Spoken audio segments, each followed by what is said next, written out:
অনেকদিন পর বাড়িতে যাচ্ছি, প্রায় 6 মাস পর। এতদিন পড়ালেখার জন্য বাড়িতে আসতে পারি নাই, তাই 1 মাসের ছুটি নিয়ে বাড়িতে যাচ্ছি। বাস কাউন্টারে বসে আছি, বাস আসতে এখনও 5 মিনিট বাকি আছে। বাস চলে আসছে, তাই দেরি না করে বাসে উঠে পড়লাম। বাসের টিকিট অনুযায়ী সিটে গিয়ে দেখি একটি মেয়ে বসে আছে। এক্সকিউজ মি, আপনি কি এই সিটে বসবেন নাকি? কেন? এই সিটটা আমি ভাড়া করেছি, আর আপনি বসে আছেন তাই। ও আচ্ছা, আমি এই সিটে বসবো। আমার প্রকৃতি দেখতে খুব ভালো লাগে। আমি আর কিছু না বলে সিটে বসে পড়লাম। ব্যাগ থেকে হেডফোন বের করে কানে দিয়ে গান শুনতেছিলাম। কখন যে ঘুমিয়ে গেলাম বুঝতে পারিনি। এবার আপনাদের পরিচয়টা দেই। আমি সাইফুল ইসলাম পারভেজ। এবার অনার্স 2য় বর্ষে পড়ি, কক্সবাজার। আমি বাবা মায়ের 2য় সন্তান। আমার বড় ভাই আছে, সে অনার্স ফাইনাল ইয়ারে পড়ে। বাসের মধ্যে ঘুমিয়েছিলাম, হঠাৎ একটা ঝাঁকুনির কারণে আমি হুমড়ি খেয়ে পাশে বসা মেয়েটার গায়ে পড়লাম। সরি, আসলে আমি ইচ্ছে করে আপনার গায়ে পড়ি নাই, হঠাৎ ঝাঁকুনির কারণে পড়ে গেছি। আমি বুঝতে পারছি, সমস্যা নেই। বাহ, মেয়েটা তো ভালো। অন্য কোনো মেয়ে হলে এতক্ষণে কেলেঙ্কারি হয়ে যেত। একটা কথা বলি? জি বলেন। না মানে আপনার নামটা জানতে পারি? কেন? না, এই যে আমি আর আপনি একসাথে জার্নি করছি, অথচ কেউ কথা বলছে না। এতে আপনার না হলেও আমার বোরিং লাগছে। পরিচিত হলে গল্প করে যাওয়া যেত, এতে জার্নিটাও আনন্দদায়ক হতো। ঠিক বলেছেন। আমি রুবি, রুবি ইসলাম। আর আপনি? জি, আমি পারভেজ। তা আপনি কিসে পড়েন? এই তো অনার্স 2য় বর্ষে। আপনি? আমিও তো অনার্স 2য় বর্ষে পড়ি। এইভাবে অনেক গল্প করলাম। বাস নির্দিষ্ট গন্তব্যে পৌঁছে গেছে। ওহে, আমি আর রবি একই শহরে থাকি। বাস থেকে নেমে দেখলাম ভাইয়া দাঁড়িয়ে আছে। আমি তো অবাক, কারণ আমি যে বাসায় আসবো তা তো কাউকে বলি নাই। তাহলে ভাইয়া জানলো কিভাবে? আমি রুবির কাছ থেকে বিদায় নিয়ে সামনে তাকিয়ে দেখি ভাইয়া উধাও। অদ্ভুত, এইমাত্র দেখলাম ভাইয়া দাঁড়িয়ে আছে, এখন দেখি কেউ নাই। মনে হয় ভুল দেখছি। তাই আর কিছু না ভেবে বাসায় এসে কলিং বেল বাজালাম। কিছুক্ষণ পর আম্মু এসে দরজা খুলে দেখে আমি দাঁড়িয়ে আছি। আমি আম্মুকে জড়িয়ে ধরে বললাম, কেমন আছো আম্মু? ভালো আছি বাবা, তুই কেমন আছিস? আর আসার সময় বলে আসবি না? সারপ্রাইজ আম্মু, আমিও ভালো আছি। দেখি সরো, ভিতরে যাব। ভিতরে গিয়ে ফ্রেশ হয়ে খাবার টেবিলে গিয়ে আম্মুকে বললাম, আব্বু আম্মু ভাইয়া কই? তোর আব্বু অফিসে, আর তোর ভাইয়া ভার্সিটি গেছে। ওহ, আপনাদের বলতে ভুলে গেছি, আমার ভাইয়া রাজনীতি করে। তারপর খাবার খেয়ে রুমে এসে ঘুমিয়ে পড়লাম। একেবারে রাত্রে ঘুম থেকে উঠলাম। উঠে আব্বুর সাথে দেখা করে ভাইয়ার রুমে গেলাম। ভাইয়া আসবো? আরে আয়, বস। তা কেমন আছিস? ভালো, তুই কেমন আছিস? আসলে আমরা একে অপরকে তুই করে বলি। ভালো। তা তোর লেখাপড়ার খবর কি? মোটামুটি ভালো।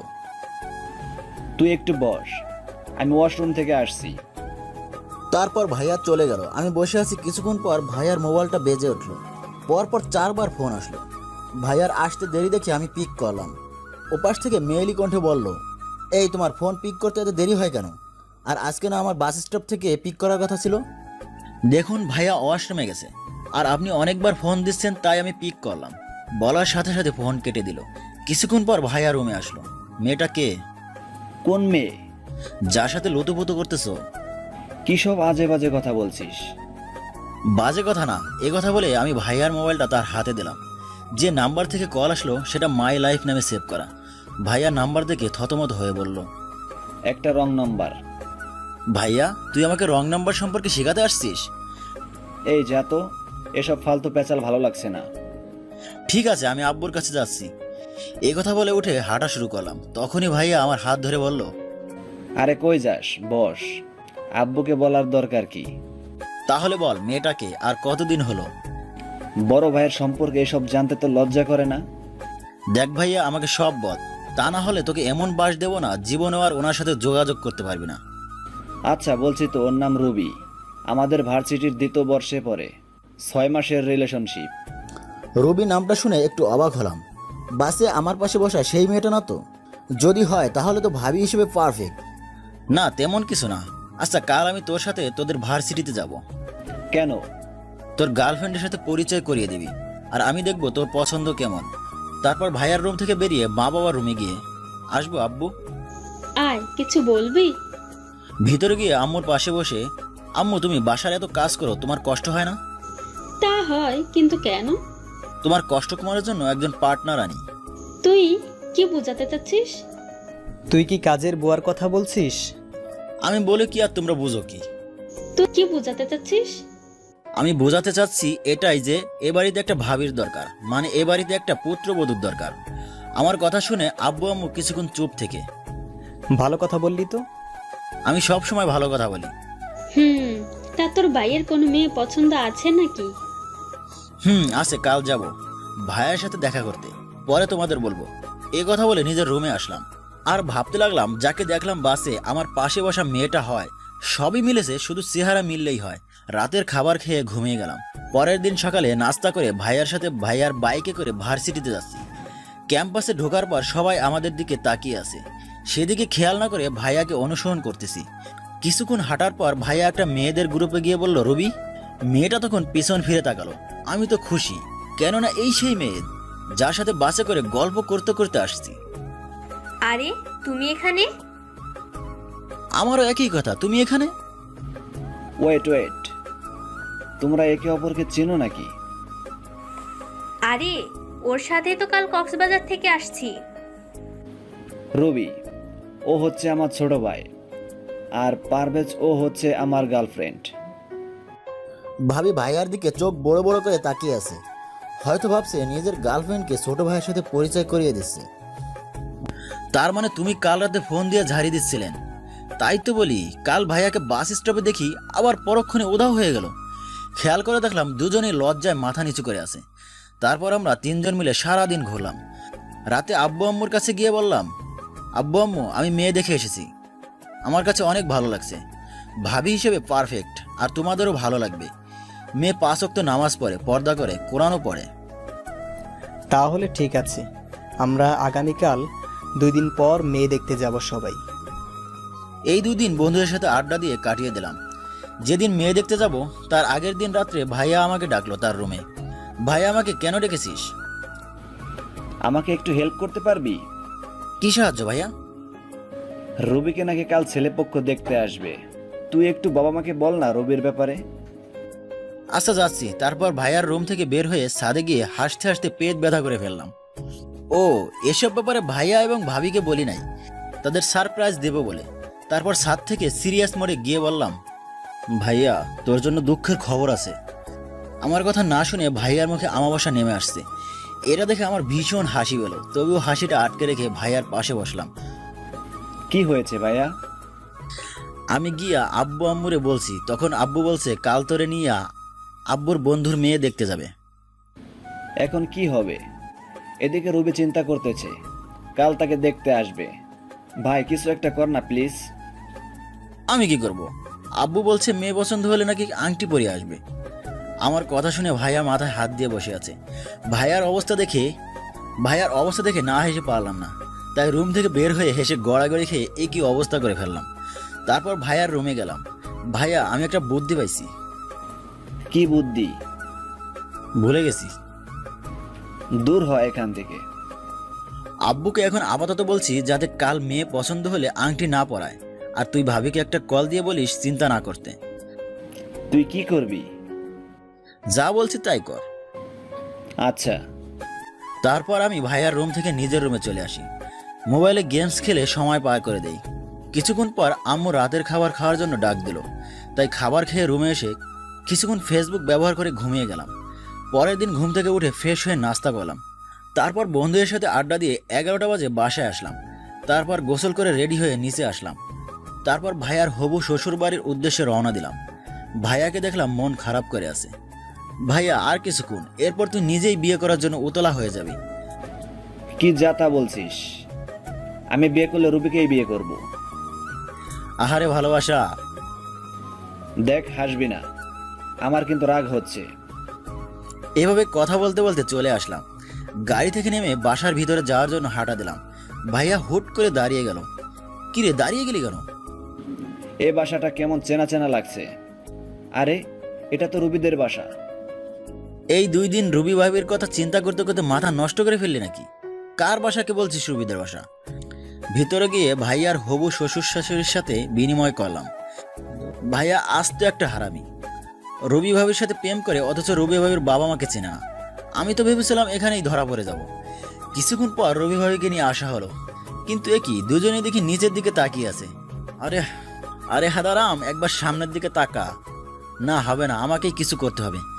কি ব্যাপার ভাইয়া ভাবি, তোমরা নিচের দিকে তাকিয়ে আছো কেন? সামনে তাকাও। আমার কথা শুনে দুজনের দিকে তাকিয়ে বড় সড়ো একটা টাসকি খেলো। এরপর দুজনে আমার দিকে রাগী ভাব নিয়ে তাকালো, আর আমি মুস্কি মুস্কি হাসছি। 7 দিন পর বিয়ের তারিখ ঠিক হলো। সেখান থেকে বাড়িতে আসার সাথে সাথে ভাইয়া আমার কান ধরে তার রুমে নিয়ে দরজা বন্ধ করে দিয়ে আমার দিকে এগিয়ে আসছে। আমার অবস্থা পুরোই কেরোসিন। ভাইয়া হাত উপরে উঠালো, আমি সাথে সাথে চোখ বন্ধ করে ফেললাম। কিন্তু না, মায়ের দেয় নাই, আমাকে জড়িয়ে ধরে আছে। আমিও ধরে আছি। কিছুক্ষণ পর ছেড়ে দিয়ে, তোকে অনেক অনেক ধন্যবাদ। এটা কি হলো? ভাবির জিনিস আমাকে দিচ্ছিস কেন? তুই খুব শয়তান হয়ে গেছিস। এসব কথা স্যার, এখন আমাকে বকশিস দে। কিসের বকশিস? ওমা, যে জল গড়িয়ে যাওয়ার কথা ছিল নদীতে, সে জল নিয়ে গেলাম সাগরে, আর এখন বলছিস কিসের বকশিস? আচ্ছা এই নে ধর। কথা বলে ভাইয়া আমাকে 2000 টাকা দিল। সেটা নিয়ে চলে গেলাম বন্ধুদের কাছে। কিরে, কি জন্য আসতে বললি? মামা, পার্টি হবে, পার্টি। কিসের পার্টি? আরে ভাইয়ার বিয়ে ঠিক হয়েছে, এরপর আমার, তাই পার্টি দেব। সব কটাকে ফোন দে।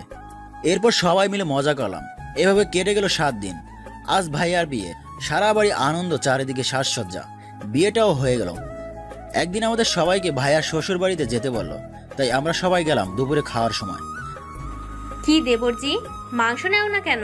তোমার না মাংস পছন্দ? আহা হা হা, ভাবি যখন চারপাশে মাংস থাকে না, তখন খেতে ইচ্ছে করে না। আর এগুলো রেখে দাও, আমি আসি 1 সপ্তাহ, কদিনে ইচ্ছে মতো খাবো। তোর কি আর কোনো কাজ নেই? খালি খাই খাই। ও মা, তোর হিংসে হচ্ছে? তোর শ্বশুর বাড়ির খাবার খাচ্ছি বলে? তোর শ্বশুর বাড়ির খাবার খাচ্ছি বল, এটা ছিল আমার কপালে। যা, খাবো না আর। আহা দেবরজি, তুমি খাও, রাগ করে না। আর তুমি ওর সাথে এমন ভাবে কথা বলছো কেন? ওর যত ইচ্ছে খাক। দেখছিস, তোর সাথে জন্ম হওয়ার পর থেকে আসি, এত ভালোবাসা পাই নাই। আর ভাবি মাত্র 1 সপ্তাহ এসে কত ভালোবাসা দিছে। আহারে ভালোবাসা। তুই চুপ করবি? আব্বুর ধমক শুনে চুপচাপ খেতে লাগলাম। খাওয়া শেষে ভাবিকে বললাম ঘুম দেবো, একটা রুম দেখিয়ে দিতে। তাই ভাবি একটা রুম দেখিয়ে দিল। রুমে গিয়ে একটা ঘুম দিলাম। হঠাৎ মনে হলো আমার বুকের উপর ভারী কিছু একটা, তাই দেখার জন্য চোখ খুললাম। চোখ খুলে দেখি আমার চোখ ছানা বড় হয়ে গেল। দিয়া! আমার চিৎকার শুনে সবাই রুমে চলে আসলো।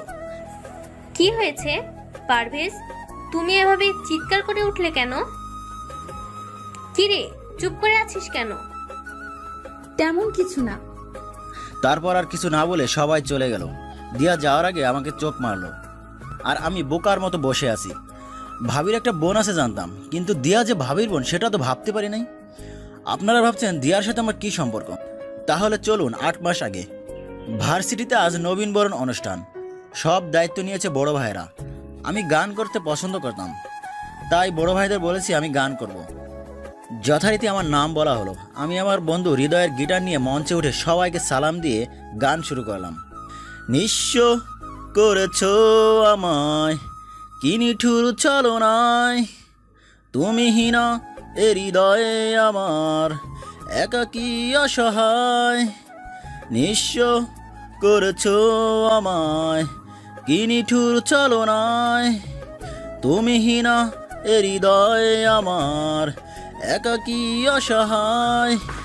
বেহারানোর বেদনায় উড়ে চলেছি সারাক্ষণ, তুমি হীনা মিছে মায়ায় বেঁধেছিলে আমায় তখন। ফিরিয়ে দাও আমার প্রেম, তুমি ফিরিয়ে দাও, ফিরিয়ে দাও আমার প্রেম, তুমি ফিরিয়ে দাও। এই যে ভাইয়া দাঁড়ান। আমি ভেবেছিলাম অন্য কাউকে ডাকছে, তাই আমি নিজের মতো করে হেঁটে যাচ্ছি। তখন কেউ একজন আমার সামনে এসে দাঁড়ালো। আমি মাথা উঁচু করে দেখি একটা মেয়ে।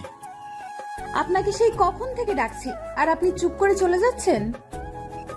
আসলে আমি সরি, আমি ভাবছিলাম আপনি অন্য কাউকে ডাকছেন তাই। ও আচ্ছা, কি জন্য ডাকছিলেন? ওহে, আপনি কিন্তু অনেক সুন্দর গান গাইতে পারেন। ধন্যবাদ আপনাকে। আপনার নাম পারভেজ, 2য় বর্ষের ছাত্র, তাই তো? কিন্তু আপনি জানলেন কি করে? মঞ্চে যাওয়ার সময় আপনার নাম কোন বর্ষে পড়েন এটা বলে ডাকলো। ওহ আচ্ছা, আসি। কি বোকা আমি। তারপর সেখান থেকে চলে আসছিলাম, তখনই আমার পরিচয় জানতে চাইবেন না? ও হে, বলেন। এতপর সেখান থেকে চলে আসলাম। পরের দিন ভার্সিটি গেট দিয়ে ঢোকার সময় কালকের মেয়েটা মানে দিয়া হাজির। কেমন আছেন ভাইয়া? ভালো, আপনি কেমন আছেন? ভালো। আর একটা কথা, আমাকে আপনি তুমি করে বলবেন, আমি আপনার জুনিয়র। এইভাবে কথা বলতে বলতে ক্লাসে চলে আসলাম, আর দিয়ার ক্লাসে। এভাবে কেটে গেল অনেক দিন। প্রতিদিন ভার্সিটিতে আসলে আমার সামনে এসে হাজির, কেমন আছেন হাবিজাবি জিজ্ঞেস করতো। একদিন ভার্সিটির গেট দিয়ে ঢুকছিলাম, তখনই বালিকা হাজির। কেমন আছেন? খটকা লাগলো। প্রতিদিন ভাইয়া বলে, আজকে বলে নাই। ভালো, তুমি? ভালো। আচ্ছা, প্রতিদিন ভাইয়া বলতে আজকে ভাইয়া বললে না কেন? ভালোবাসার মানুষকে ভাইয়া বলা যায়। মানে? মানে সোজা বাংলা কথা, আমি আপনাকে ভালোবাসি। 1000 ভোল্টের শখ খেলাম। দেখো, আমার গার্লফ্রেন্ড আছে। মিথ্যা কথা বললে লাভ নাই। আমি জানি আপনার কোনো গার্লফ্রেন্ড নাই, ইভেন কোনো মেয়ে ফ্রেন্ডও নাই। বালিকা দেখি আমার সম্পর্কে সব তথ্য নিয়ে মাঠে নেমেছে। এখন কি করি, মাথায় কিছু আসছে না। আমার ক্লাসে দেরি হয়ে যাচ্ছে, আমি যাই। দিয়াকে আর কোনো কথা বলতে না দিয়ে সেখান থেকে চলে আসলাম। ক্লাস শেষে লুকিয়ে যাওয়ার চেষ্টা করলাম, তখনই পেছন থেকে। কি ব্যাপার, চোরের মতো কোথায় যাচ্ছেন? কই, আমি চোরের মতো যাচ্ছি? আমি তো মেসেজ আসছিলাম।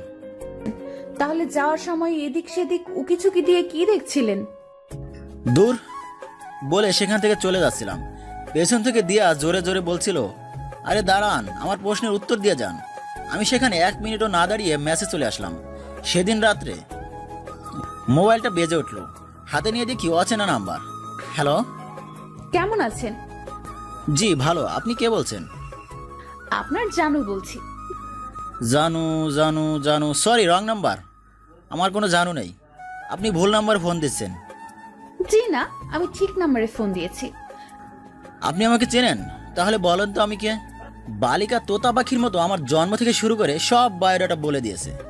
এবার আমি অবাক না হয়ে পারলাম না, সাথে সাথে বালিকাকে জিজ্ঞেস করলাম, এই আপনি কে বলেন তো, আর আমার সম্পর্কে আপনি এত কিছু জানলেন কি করে? আমি আপনার জানু। আরে আজব, আপনার নাম কি সেটা তো বলেন। নাম বললে চাকরি থাকবে না। কি, আপনি আমার সাথে কথা বলার জন্য চাকরি নিয়েছেন? আরে তা না, নাম বললে আপনি আর কথা বলবেন না, তাই নাম বলছি না। এমনিতেও আমি আপনার সাথে কথা বলবো না। এ কথা বলে আমি কলটা কেটে দিলাম আর নাম্বারটা ব্লক লিস্টে পাঠিয়ে দিলাম। এভাবে যাচ্ছিল আমার দিনকাল। ভার্সিটিতে দিয়া জ্বালাতন করে, আর রাত্রিবেলা সেই অচেনা মেয়ে। বুঝি না অপরিচিত মেয়েটি এত নাম্বার কই পায়। 10টির মতো নাম্বার ব্লক করছি, কিন্তু সেই মেয়েটির জ্বালাতন কমে নাই। আচ্ছা, এটা দিয়া নয় তো? কথাগুলো ক্যাম্পাসে একা বসে বসে ভাবছিলাম, তখনই দিয়ার আগমন। এইখানে একা বসে বসে কি ভাবছেন? আমাকে বলতেন, তাহলে একসাথে বসে কথা বলতাম। আচ্ছা, তুমি এত নাম্বার কই পাও? মানে? এই যে আমি তোমার 10টি নাম্বার ব্লক করেছি, তারপরও প্রতিদিন কল দাও, এত নম্বর কই পাও? আপনাকে কে বলেছে যে আমি আপনাকে ফোন দিয়ে কল দেই? আমি জানি তুমি প্রতিদিন কল দাও, এমন করো কেন? কারণ আমি আপনাকে ভালোবাসি। দূর, এসব ভালো লাগে না। আমার অধিকার আমি আদায় করব। দেখো, আমি প্রেম ভালোবাসা বিশ্বাস করি না। তাহলে চলেন আমরা বিয়ে করি। তুমি কি পাগল? হ্যাঁ, আমি আপনার প্রেমের পাগল। দূর। প্লিজ আমাকে একটু ভালোবাসেন, আমি আর কিছুই চাই না। আমি আর কিছু না বলে সেখান থেকে চলে আসলাম। আমারও ভালোবাসতে ইচ্ছে হয়, কিন্তু ভীষণ ভয় হয় যদি হারিয়ে ফেলি, তাই ভালোবাসতে ইচ্ছে করে না। এভাবে কেটে গেল 8 মাস। এই 8 মাস দিয়া কতবার যে আমাকে ভালোবাসি বলেছে তার হিসেব নেই। আমি নিশ্চিত আমার পরিবর্তে যদি অন্য কাউকে এতদিন বলতো, তাহলে হয়তো তাদের রিলেশন হয়ে যেত। কিন্তু আমি ভয়ে সামনে এগোতে পারছি না। আমি যাকে ভালোবাসবো তাকে সারা জীবনের জন্য ভালোবাসবো। দরজা খোলার শব্দে অতীত থেকে বর্তমানে আসলাম। তাকিয়ে দেখি দিয়া অনেক পরিবর্তন হয়ে গেছে। এই কয়দিনে চোখের নিচে কালো দাগ পড়ে গেছে, আগের থেকে অনেক চিকন হয়ে গেছে। এতদিন হয়তো ঠিকমতো খাওয়া দাওয়া করে নাই। কি দিয়া দরজা বন্ধ করছে কেন? এ কি, তুমি দরজা বন্ধ করছো কেন? চুপ, একটা কথা বলবেন না। এই কথা বলে আমার দিকে এগিয়ে আসছে। আরে আজব, তুমি আর কিছু বলতে না দিয়ে আমাকে জড়িয়ে ধরে 4 ঠোঁট এক করে দিল। আমি ছাড়ানোর চেষ্টা করেছি কিন্তু পারছি না। বুঝলাম না আমার থেকে দিয়ার গায়ে এত শক্তি আসলো কোথা থেকে। এভাবে 7-8 মিনিট থাকার পর ছেড়ে দিল। এতক্ষণ থাকার ফলে দুজনে হাঁপিয়ে গেলাম। আমি জোরে জোরে নিঃশ্বাস নিচ্ছি।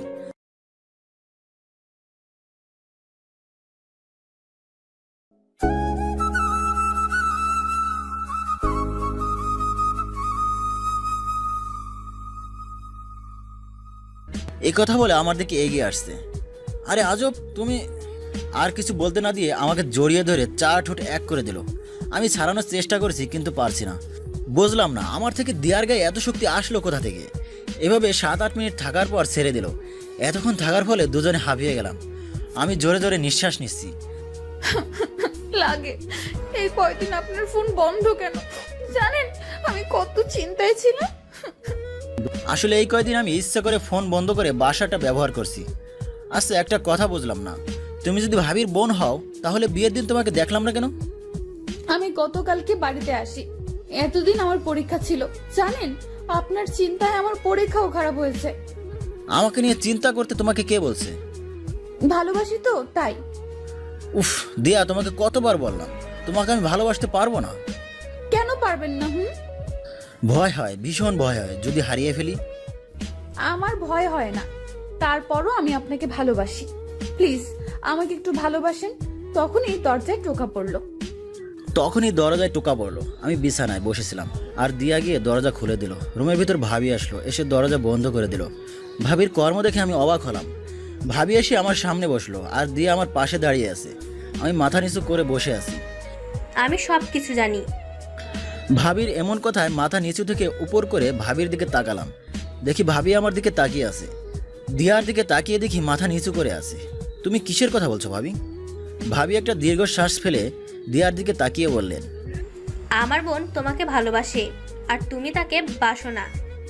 আমি ভাবির কথা শুনে দিয়ার দিকে তাকালাম। দিয়া সেখান থেকে কান্না মুখ নিয়ে চলে গেল।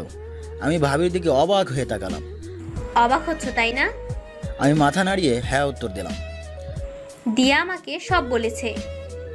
ভাবি একথা বলে চুপ হয়ে গেলেন। আমিও কিছু বলছি না, শুধু চুপ করে আছি। ভাবি কিছুক্ষণ পর চুপ থেকে বললেন, ও তোমাকে সেদিন থেকে ভালোবাসে যেদিন তোমার সাথে দিয়ার প্রথম কথা হয়, মানে যেদিন তোমাদের নবীনবরণ অনুষ্ঠান ছিল। দিয়া আমার বোন হলেও আমি ছিলাম ওর বেস্ট ফ্রেন্ড। ও আমাকে তোমার ব্যাপারে সব বলেছে। ও আমাকে তোমার ব্যাপারে সব বলেছে। তুমি যে তাকে অবহেলা করো এ কথাও আমাকে বলেছে। তুমি যেদিন ওর নাম্বার ব্লক করছো না, দিয়া আমাকে কান্না করে সব বলেছে। পরে আমি তাকে বলি যে তোমাকে সে এক এক দিন তার এক এক বান্ধবীর নাম্বার থেকে কল দেয়। সেদিন আমি কক্সবাজার যাই তোমাকে দেখার জন্য, কিন্তু তুমি সেদিন আসো নাই। আজ যখন তুমি আমাদের বাসায় আসো তখনই দিয়া আমাকে ডেকে বলে যে তুমি সেই ছেলে। আমি কি বলবো বুঝতে পারছি না। একটা মেয়ে আমাকে এতটা ভালোবাসে যে আমার সাথে কথা বলার জন্য এত কিছু করেছে, আর আমি তাকে শুধু অবহেলা করেছি। প্লিজ ছোট ভাই, আমার বোনটাকে ফিরিয়ে দিও না। ও তোমাকে সত্যি অনেক ভালোবাসে, যেটা আমি তোমার ভাইকে কোনোদিন ভালোবাসতে পারবো কিনা জানি না। আমার থেকে কোনো উত্তর না পেয়ে ভাবি চলে গেল। আর আমি বসে বসে ভাবছি কি করব। কিছুই বুঝতে পারছি না। একটা মেয়ে আমার ভালোবাসা পাওয়ার জন্য ব্যাকুল হয়ে আছে, কিন্তু ভয়, না না, ভয় করলে চলবে না। ভয় করলে জীবনে কাউকে ভালোবাসতে পারবো না। সৃষ্টিকর্তা যাই করেন ভালোর জন্যই করেন। তাহলে দিয়াকে ভালোবাসতে ক্ষতি কি? না না, আর কিছু ভাবতে পারছি না।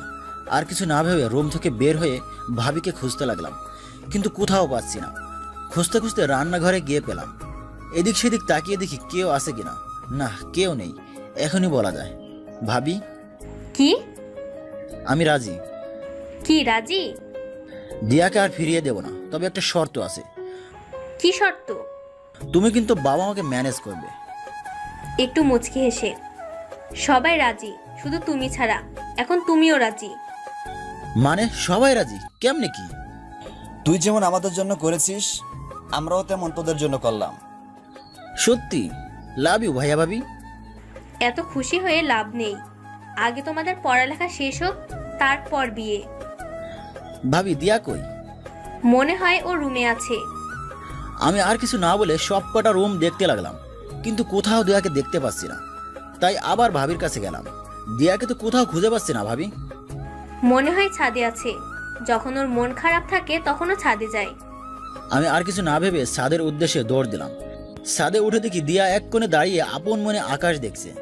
আমি গিয়ে দিয়ার পাশে দাঁড়ালাম। আমিও আমিও কি?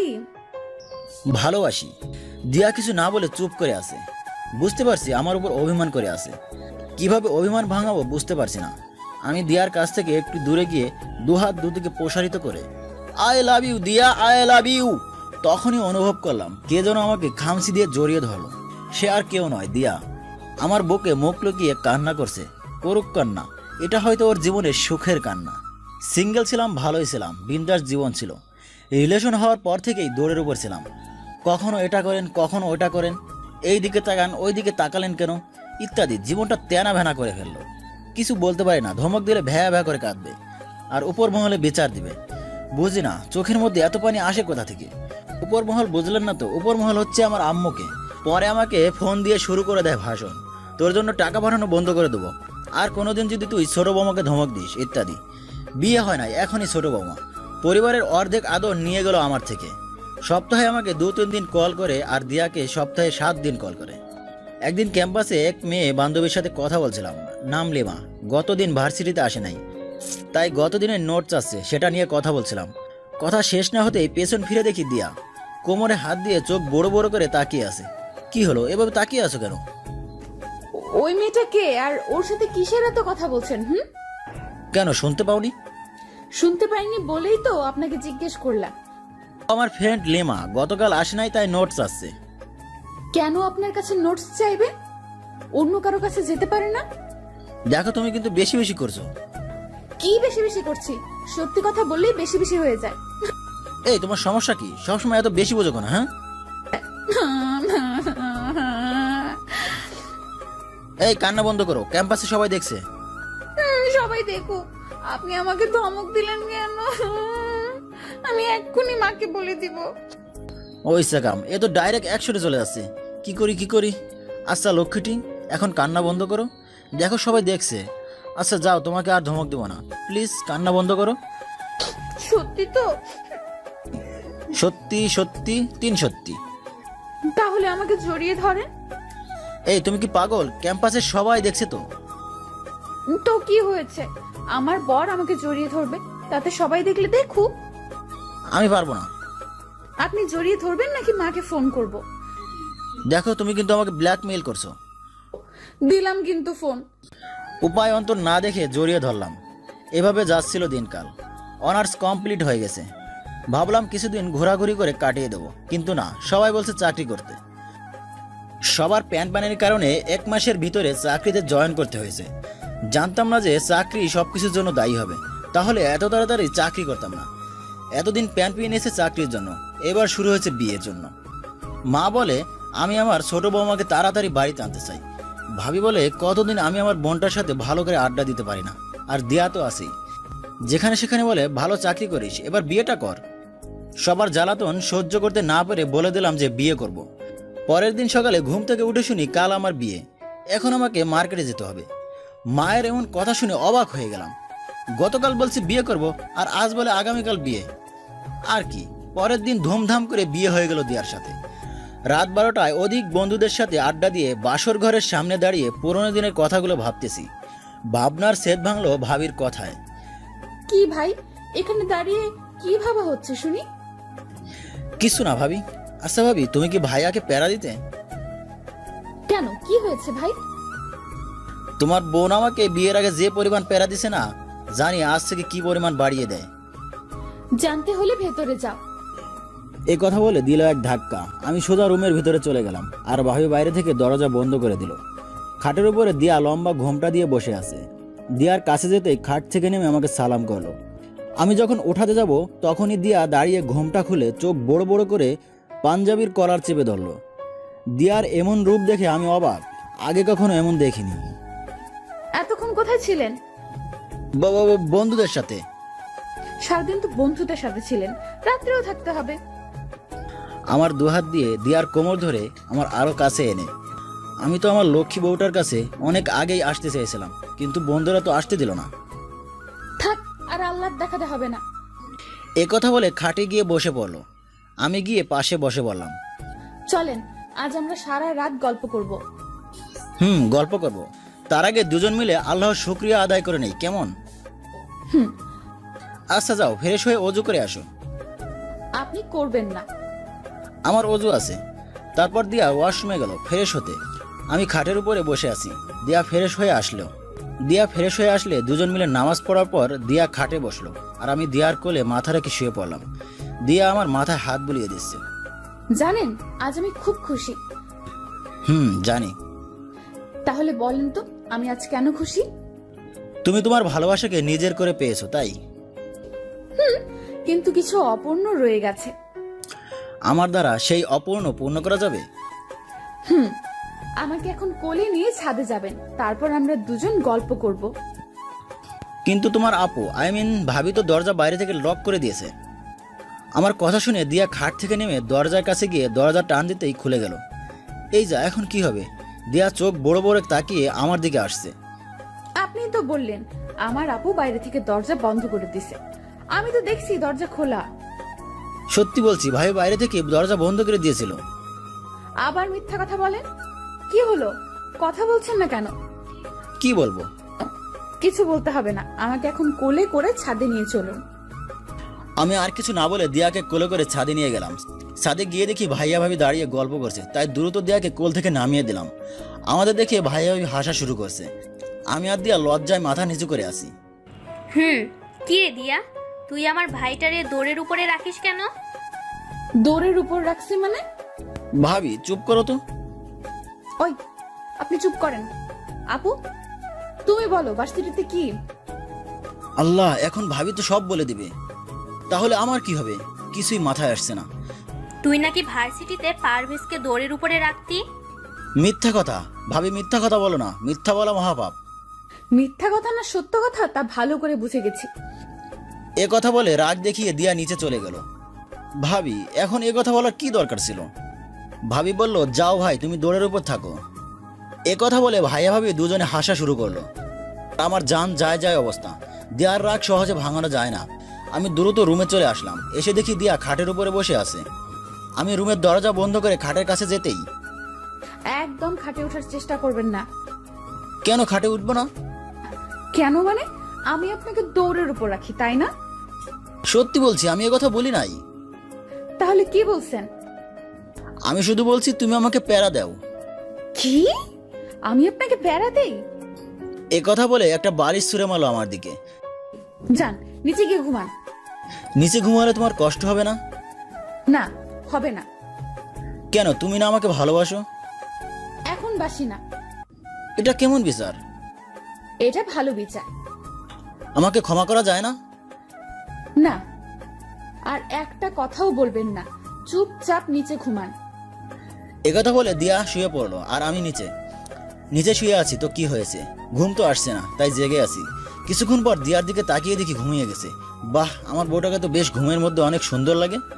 শোয়া থেকে উঠে দিয়ার পাশে হাঁটু গেড়ে বসলাম। কাজল টানা চোখ, মুখে মৃদু হাসি লেগে আছে। অনেক সুন্দর লাগছে দিয়াকে। কপালের চুলগুলো সরিয়ে একটা চুমো দিলাম। সাথে সাথে দিয়ার চোখ খুলে ফেললো। আমি ভূত দেখার মতো লাফিয়ে উঠলাম। এ কি, তুমি ঘুমাওনি?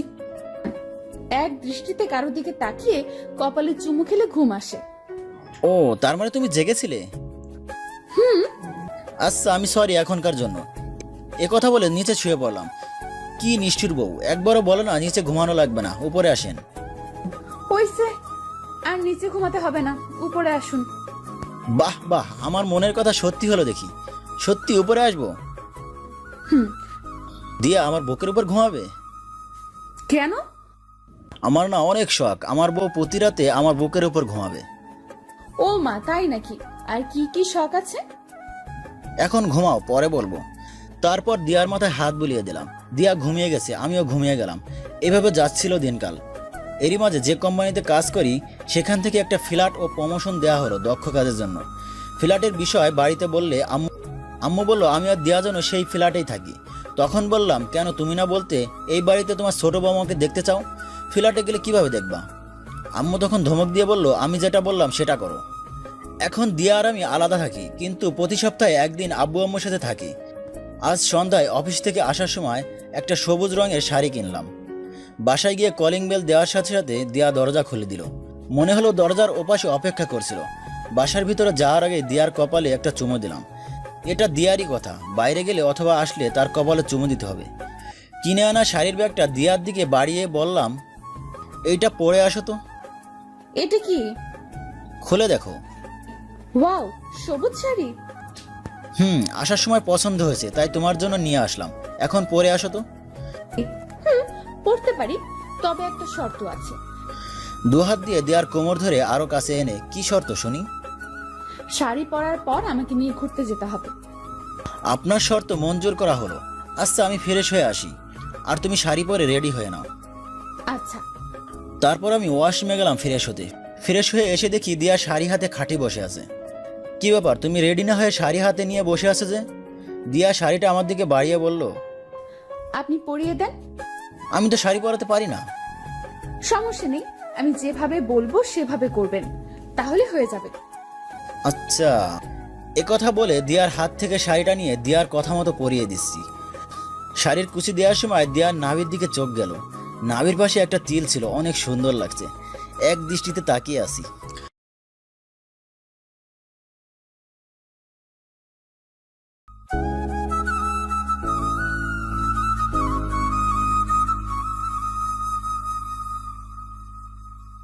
আচ্ছা। কথা বলে দিয়ার হাত থেকে শাড়িটা নিয়ে দিয়ার কথা মতো পরিয়ে দিচ্ছি। শাড়ির কুচি দেওয়ার সময় দিয়ার নাভির দিকে চোখ গেল। নাভির পাশে একটা তিল ছিল, অনেক সুন্দর লাগছে। এক দৃষ্টিতে তাকিয়ে আছি। কি ব্যাপার, কি ভাবছেন? ভাবছি না, দেখছি। শুধুই কি দেখবেন নাকি কিস করবেন? দিয়ার কথা শুনে অবাক হলাম, কিভাবে মনের কথাটা ধরে ফেললো। আসলে আমারও কিস করতে ইচ্ছে করছে, তাই দেরি না করে কিস করে ফেললাম। তারপর কুচিটা ঠিক করে দুজন মিলে ঘুরতে গেলাম। এইভাবে যাচ্ছিল দিনকাল। এরই মাঝে আমাদের পরিবারে নতুন অতিথি হিসেবে ভাই আর ছেলে সন্তান হলো। তাকে দেখতে আমরা হসপিটালে গেলাম। দেখতে অনেক কিউট হয়েছে। রাত্রে ঘুমানোর সময় দিয়া বলল, একটা কথা বলবো, শুনবেন? বলো। আমার না ওইরকম একটা কিউট বেবি লাগবে। এত তাড়াতাড়ি না, আরো পরে। হুম, আমার তাড়াতাড়ি লাগবে। আচ্ছা, এখন ঘুমাও, সেটা পরে দেখা যাবে। এই কথা বলে আমি দিয়ার মাথায় হাত বুলিয়ে দিলাম। দিয়া ঘুমিয়ে গেল, আমিও ঘুমিয়ে গেলাম। আমাদের সংসার জীবন সুখেই যাচ্ছিল। কয়েক মাস পর সন্ধ্যায় বাসায় শুয়ে এলাম। দিয়া রান্নাঘরে আমার জন্য লুডুস রান্না করছে। কিছুক্ষণ পর দিয়া একটা বাটিতে করে লুডুস নিয়ে আসলো। কি ব্যাপার, একটা বাটি কেন? তুমি খাবে না? খাবো। তাহলে তোমারটা কই? কেন, আপনি আমাকে খাইয়ে দেবেন? ও আচ্ছা, বসো। তারপর দুজন মিলে লুডুস ভাত করে খেলাম। খাওয়া শেষ হলে দিয়া বাটি নিয়ে চলে গেল, আর আমি মোবাইল দিয়ে গেম খেলতেছিলাম। কিছুক্ষণ পর দিয়া রুমে আসলো। ও, একটা কথা বলতে ভুলে গেছি। কি কথা? আগামীকাল আমাদের বাসাতে মেহমান আসবে। অনেক কাজ, আপনাকেও আমার সাথে থাকতে হবে। সে না হয় থাকলাম, কিন্তু কে আসবে? ওই যে আমেরিকাতে থাকে না মেজো খালামণি, ওনারা। ও আচ্ছা, আমি বসকে ফোন করে বলছি কাল ছুটি দেওয়ার জন্য। আচ্ছা। দিয়া রুম থেকে চলে গেল কাজ করতে। আমি বসকে ফোন করলাম। আসসালামু আলাইকুম স্যার। ওয়ালাইকুম আসসালাম। কি ব্যাপার পারভেজ সাহেব, এ সময় ফোন? সব ঠিক আছে তো? জি স্যার, সব ঠিক আছে, তবে আগামীকাল আমার ছুটি লাগবে। কিন্তু পারভেজ সাহেব, আগামীকাল তো একটা ইম্পর্ট্যান্ট মিটিং আছে, সেখানে আপনাকে থাকতে হবে। স্যার, আমার ছুটিটাও তো বেশ জরুরি। আচ্ছা, আপনি মিটিংয়ে অ্যাটেন্ড করে চলে যাবেন। আচ্ছা স্যার, ধন্যবাদ। স্বাগতম। এটা শোনার পর দিয়া মন খারাপ করে ফেলে। মন খারাপ করার কিছু নেই, আমি তাড়াতাড়ি চলে আসব। তুমি কি কিছু নিয়ে চিন্তিত? না না না না, কেন? না, এমনি মনে হলো। দিয়াকে কিছু নিয়ে চিন্তিত মনে হচ্ছে, কিন্তু কি নিয়ে? দিয়া তো আমাকে সব কিছুই বলে, হয়তো অন্য কিছু নিয়ে। পরের দিন সকালে আমি অফিসে চলে গেলাম। দিয়া বাসায় একা সব কাজ করছে। সকাল 11টায় বাসার কলিং বেল বেজে উঠল। দিয়া গিয়ে দরজা খুলে দিয়ে দেখে তার খালা খালু। আসসালামু আলাইকুম খালা খালু, তোমরা কেমন আছো? আমরা ভালো আছি, তোরা কেমন আছিস? আমরাও ভালো আছি। লিমন, তুই কেমন আছিস? লিমন হচ্ছে দিয়ার খালাতো ভাই। দিয়ার 1 বছরের বড়। তবে একে অপরকে তুই করে বলে। ভালো। তা দুলাভাই কই দেখছি না যে? উনি তো অফিসে, তোমরা বসো। তারপর দিয়া সবাইকে শরবত দেয়। খাওয়ার পর সবাইকে রুম দেখিয়ে রেস্ট নিতে বলে। দিয়া রান্নাঘরে চলে যায়। দিয়া রান্নাঘরে রান্না করছে, সে সময় লিমন রান্নাঘরে যায়। তুই এখানে? কিছু লাগবে? না কিছু লাগবে না, তবে একটা কথা। দেখ, আমি এখন কাজ করছি, তোর ফালতু কথা শোনার সময় নাই। তারপরেও তোকে শুনতে হবে। আমি দেশে থাকতে তোকে অনেকবার প্রপোজ করেছি, থাপ্পড় পর্যন্ত খেয়েছি, তারপরেও ভালোবাসি, তোর পিছু ছাড়েনি। আর আমি আমেরিকাতে যাওয়ার পরে বিয়ে করে নিলি। দেখ, আমি এখন এসব কথা মনে করতে চাই না। কিন্তু আমি তো চাই। আচ্ছা বাদ দে, এখন বল তোকে সুখ দিতে পারে? আমার এসব নিয়ে কথা বলার বিন্দু মাত্র ইচ্ছে নেই। এই কথা বলে দিয়া ঘরে যাওয়ার সময় লিমন দিয়ার হাত ধরে ফেলে।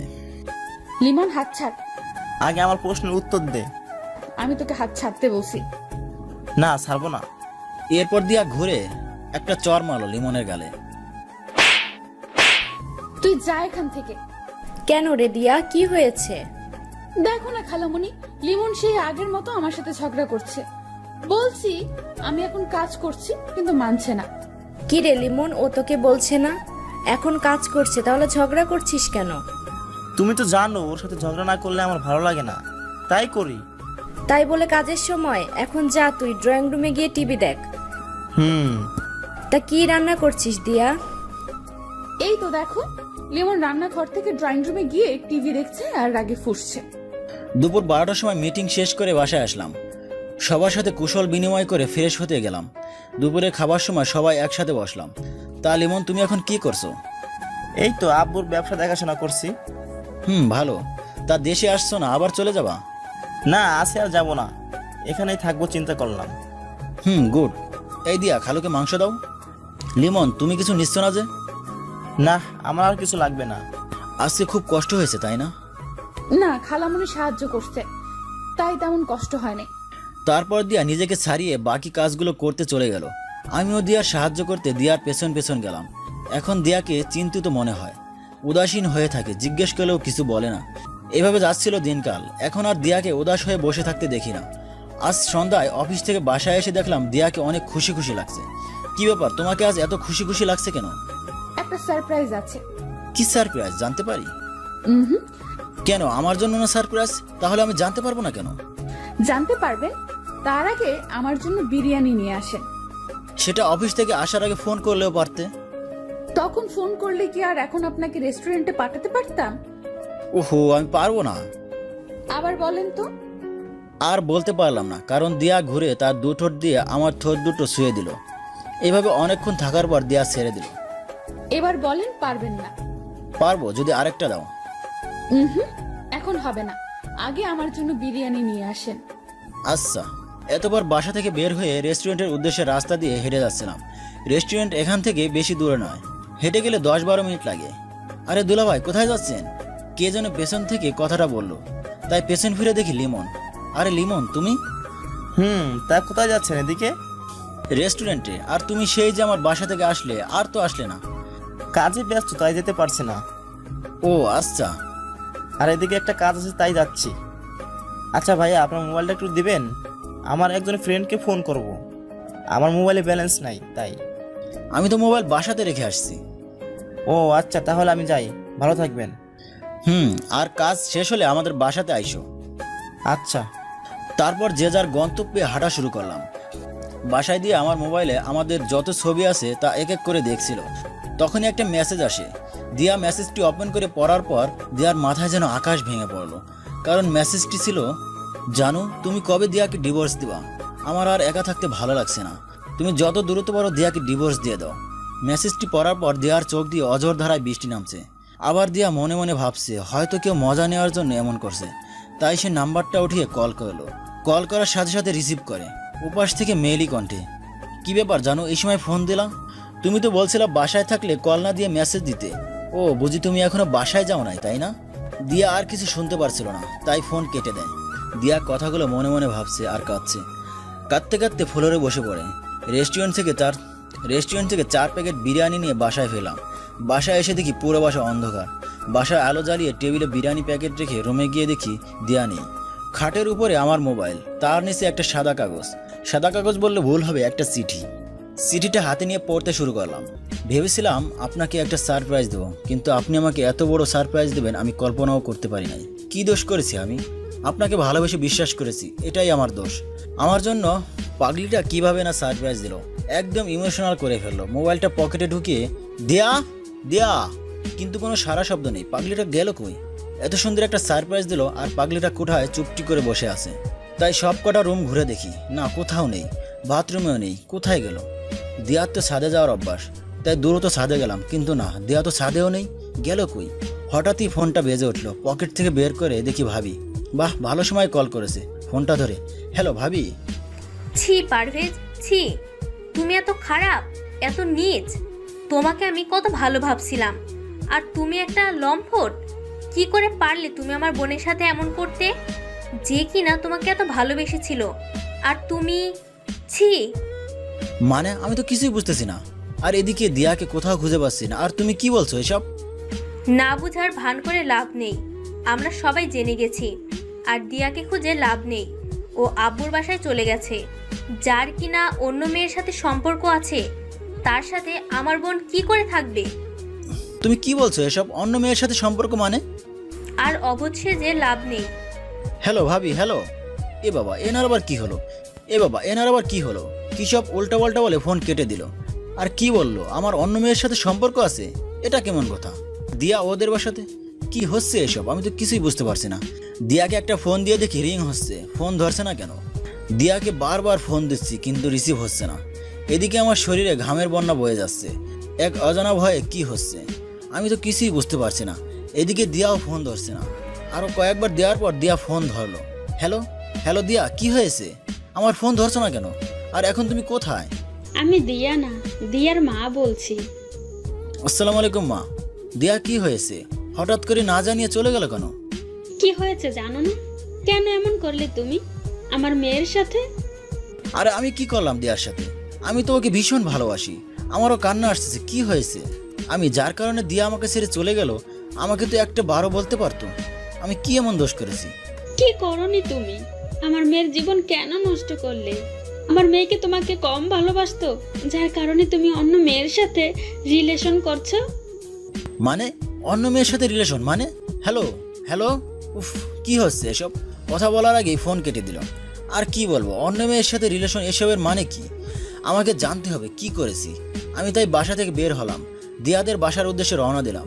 বাসার সামনে দাঁড়িয়ে আছি, কয়েকবার কলিং বেল দিলাম কিন্তু কেউ দরজা খুললো না। আরও কয়েকবার দেওয়ার পর কে যেন দরজা খুললো। দরজা খুলছে, তাই দ্রুত বাসার ভিতরে ঢুকে পড়লাম। কে খুলছে সেদিকে আমার ভ্রুক্ষেপ নেই। আমাকে এখন দেয়ার সামনাসামনি হতে হবে। সবাই আমার সাথে কেন এমন করছে? দিয়া, দিয়া কোথায় তুমি? কেন এসেছো এখানে আমার মেয়েকে জ্বালাতে? কি বলছেন এসব? আমি দিয়াকে ভালোবাসি, ওকে জ্বালাবো কেন? দিয়া, দিয়া। ভিতর থেকে দিয়া বের হয়ে আসলো। চোখ দুটো লাল হয়ে ফুলে গেছে। অনেকক্ষণ যাবৎ কান্না করলে যা হয়। আমি কিছু না ভেবে দিয়াকে গিয়ে জড়িয়ে ধরলাম। কি হয়েছে তোমার? আমাকে না বলে চলে এসেছে কেন?